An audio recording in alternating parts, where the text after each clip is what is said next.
Hai, apa kabar semuanya? Semoga kabar Anda baik-baik saja.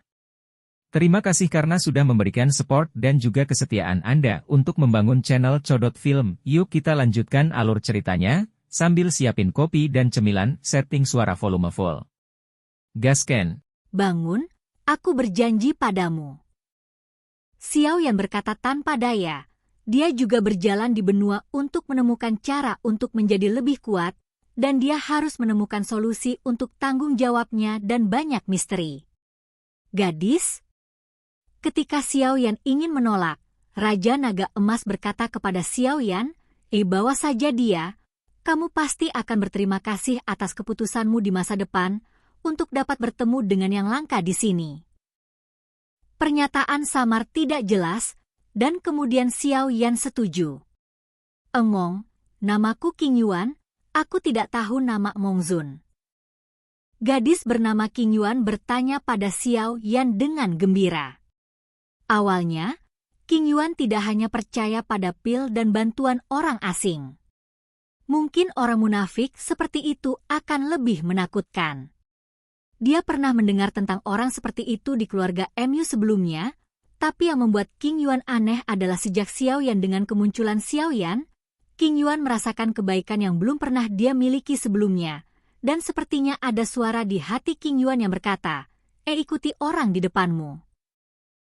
Karena itulah Qing Yuan lahir adegan di mana dia makan pil obat Xiao Yan tanpa ragu-ragu dan memohon Xiao Yan untuk membawanya masuk. Qing Yuan, jangan panggil aku dermawan, itu hanya sedikit usaha, namaku Xiao Yan. Karena percaya pada Raja Naga Emas, Xiao Yan langsung memberitahu Qing Yuan namanya tanpa sok. Apalagi dari kata-katanya dan keterkejutan Raja Naga Emas, Xiao Yan dapat merasakan bahwa Qing Yuan beberapa tahun yang lalu tampak sangat sulit. Lalu bagaimana saya bisa melakukannya?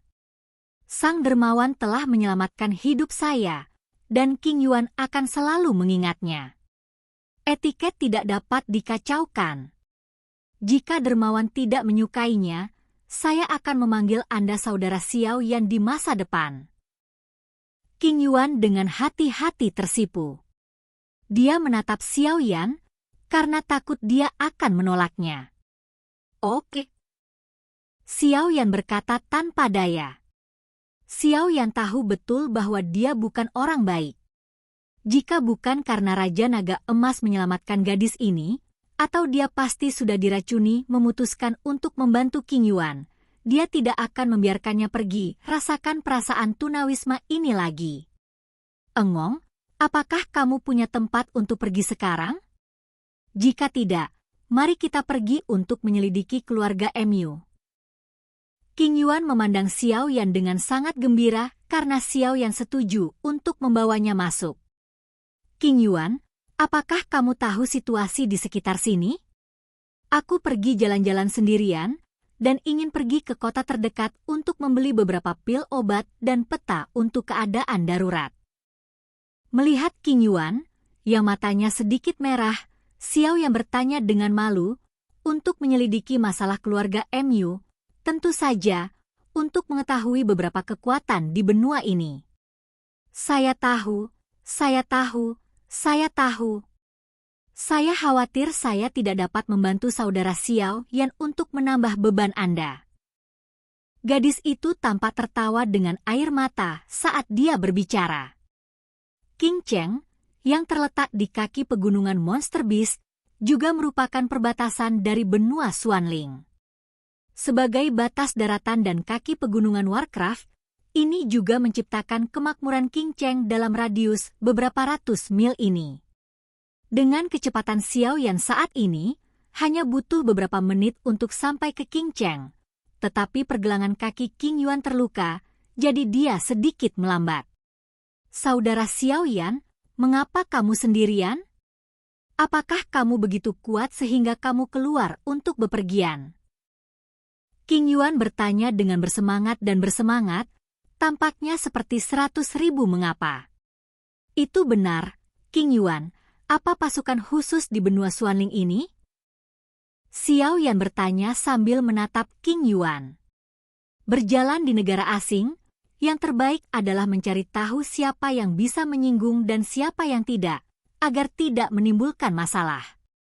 Awalnya, Xiao Yan berencana untuk bertanya kepada tuannya, Raja Naga Emas, tetapi bagaimana dia bisa menggunakan naga emas? Kata-kata raja sendiri?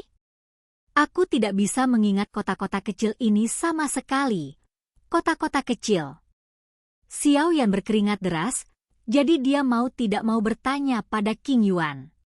Benua Xuanling dibagi menjadi dua keluarga besar, manusia dan monster.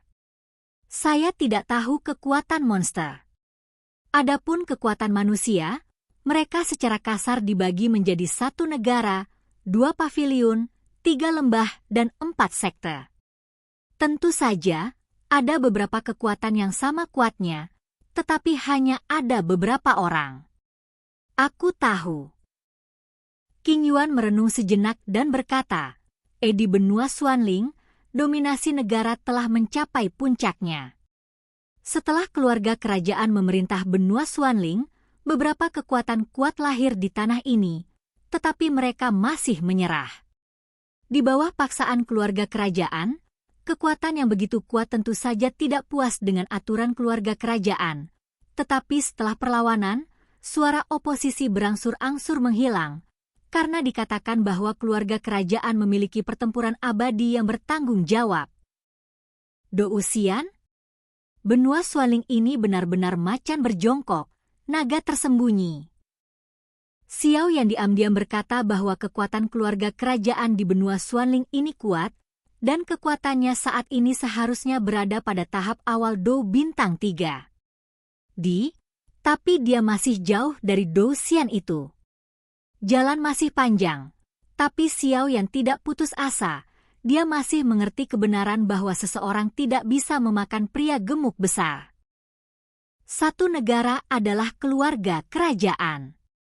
Dikatakan bahwa keluarga kerajaan sangat kuat. Dalam menghadapi kekuatan yang menentang aturannya sendiri, pernah mengadopsi sikap menghilang. Hanya dengan begitu bisa ada persatuan. Dan 2 paviliun adalah paviliun Fenxiang dan paviliun Wanhua, yang aneh untuk dikatakan. Paviliun Fenxiang sangat ketat dalam menerima magang, hanya menerima orang-orang dengan atribut api, dan mereka harus laki-laki. Tidak ada wanita di paviliun, tampaknya yang makmur dan menurun, dan paviliun Wanhua tidak terlalu keras, tetapi juga menentang paviliun Fenxiang.